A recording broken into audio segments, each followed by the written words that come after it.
So a couple of people asked if they could have a plan set for this particular belt grinder, and I'm going to say I don't recommend it. Look at these wheels, that wear is insanely uneven. So this is actually costing me more, this belt grinder design, just because of the wheel degradation, I guess you could call it. I just had a belt snap in my face because of this. So I'm going to have to simplify this belt grinder right now, which is scary because it's beautiful and I love it, but I'm going to see if I can make use of this. One absolutely trashed workshop later and we have the end product finished.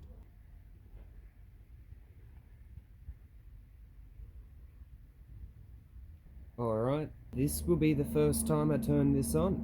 I'm excited to see what happens. I always shit myself at this stage because belts are expensive and I don't want him to break. Okay, so it is not tracking any better, which means I need to troubleshoot some other solutions. I need to change this tracking mechanism. I'll show you the problem. There is about as much tension as I'm comfortable putting on.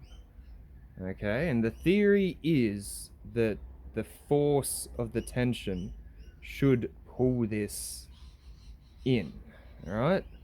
But I've realized it fucking doesn't. You know, not always. Not always.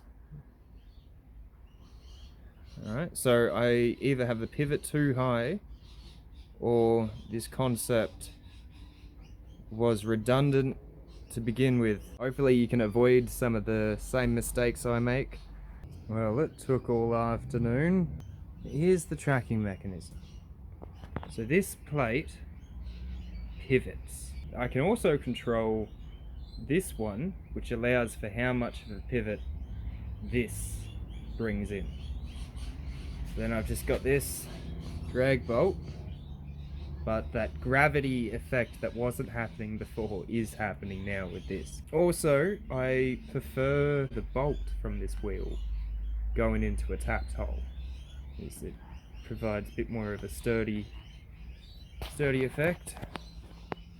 I had to lengthen this up and gave it a fake handle. Levers everywhere. I don't know if I showed off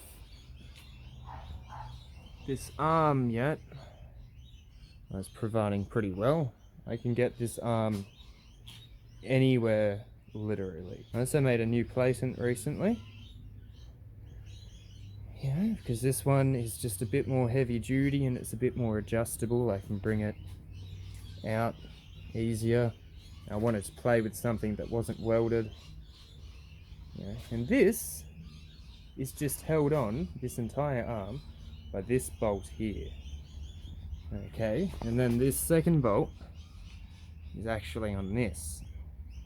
So that's holding that in place. So this is really the bare minimum of a belt grinder, I'd say. But yeah, that's the update, I guess.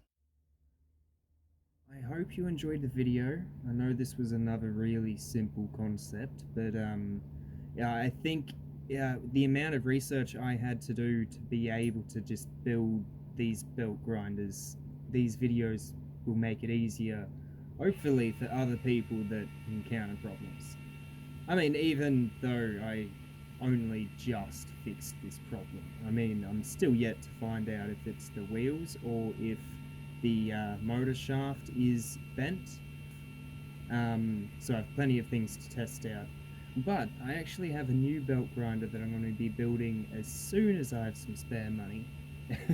I've got some other stuff going on at the moment, but hopefully within the next month I'm going to have 2 purpose-built simple belt grinders. And then I'm going to be trying to sell them as kits, so I'll make those available.